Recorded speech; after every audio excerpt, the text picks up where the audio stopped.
You will never get a second chance to make a first impression. Welcome to Nature's Best weekly program. Today, we will be discussing nature's greatness combined with man's perseverance and determination to come up with something fruitful for mankind. In line with our task, we decided to go out and talk to one of the most successful businessmen in Bataan. Passing along the National Road of Orani, one cannot avoid but to notice the vast land that housed the many fish ponds that belong to Mr. Vic Santos. With this reason alone, we pick him to be our guest, to answer some of our questions, and in the end, give us some advice regarding entrepreneurship. Hanggat na masaya ako dito sa trabaho ko na to, hanggat nakakatulong ako sa mga taong natutulungan ko dito.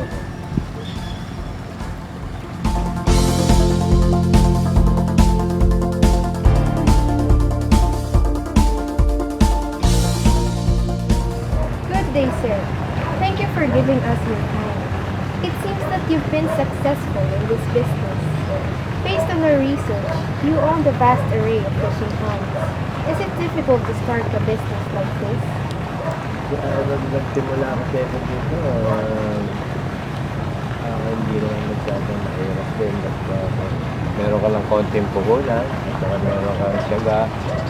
Kaya nga sa atin, pag may syaga, pagdating ng araw, meron kang nilaga.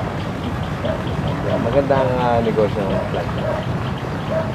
Sir, when you were starting this business, what are the difficulties and challenges that came along your way? Ay, marami. Nang mga may nagsimula kami dito, yung mga hindi marami kami masyadong pinakaharap yung mga problema noon. Dahil sa tubig. Pero naiiwasan naman yun kung talaga nakatulong ka sa alagaan. Lahat naman ng hanap buhay, lahat ng negosyo, pag pinutukat at nalaman mo, madali na. Pag lang yung namlagaan ka, hindi ka nagpupunta, hindi ka nagpapunta. Magandang negosyo. How long did it take you to reach the peak of this business that you have? Nagsimula ako dito, 1978. Hanggang sa ngayon, kahit pa paano naman lang. Pero marami kaming naipundar na ng pamilya ko. Galing sa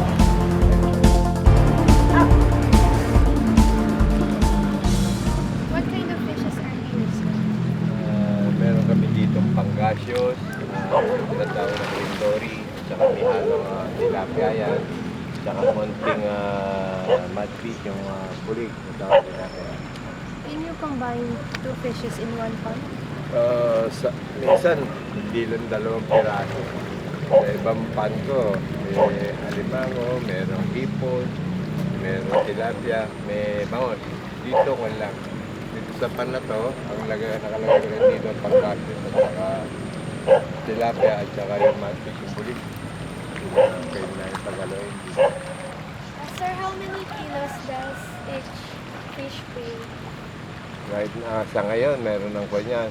Ang average na kilo niyan, bawat isa, pinakamahinang timbang niyan, siguro mga 1.5 kilo o 1 kilo. Merong yung iba 3 kilo. How long does it take for you to harvest these fishes?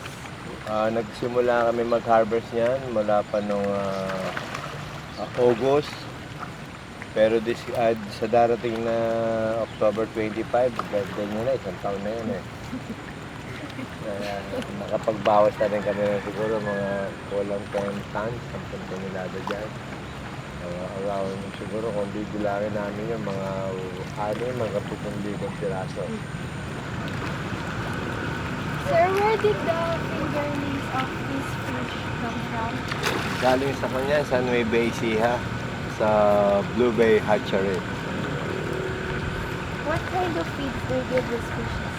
Sa una kasi, pag maliliit pa yun, binibigay namin pagkain dyan, kaya ng Primas. Pero, saka ang pagkain namin, minsan 5 times a day. After 10 days, magiging 4 times a day na lang. Di ba na ipapakain namin may naghahalo ng bukod sa Primas, naghahalo na kami ng pre-starter. After 10 days ulit, na ina-adjust ulit namin ang pagkain, mga 20 days to 30 days, nagiging 4 times na lang a day. Pag dating ng 30 days, isang grower na yung ginagamit namin. After naman ng 50 days na, 3 times a day na lang kami magpakain. Puro grower na lang yon. Grower na pangalan ng pagkain ng Pangasius Pig. Grower.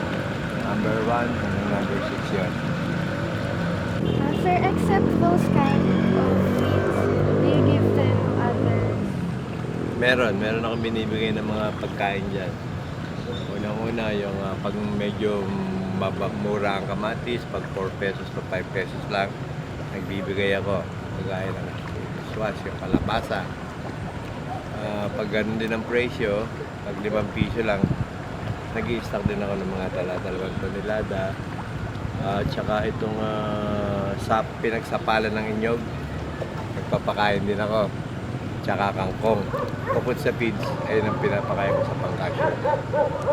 Kasi malaking kamurahan sa amin yun eh. Ang feeds kasi halos per kilo pumapatak ng 28 pesos. Samantalang yung kamatis, kalabasa, at saka itong sapal lang inyog, mga 5 piso lang pumapatak 1 kilo. Yung kangkong, pinupulot lang namin dito sa mga lugar namin. Pero gumagamit din ako ng tao para magtrabaho. Yun. If you don't mind, sir, how big is the capital needed to start this type of business? Ako kasi na magsimula ako dito, 1978.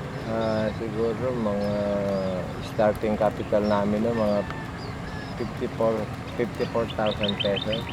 E din sa ang nakuha kong price namin, 17 hektarya. Sunod, yung katulong ko yung asawa ko, saka yung mga anak ko, at saka yung mga pinagkakatiwalaan kong mga nagtatrabaho sa flight line. Thank you so much for answering all the questions, sir. We hope that you become an inspiration to us and to many. Salamat din sa pagkakapasyal niyo dito. Kung meron pa kayong gustong malaman tungkol sa flight line, nandito lang ako. Kahit na anong oras, pasyalan niyo lang ako. Yes, sir.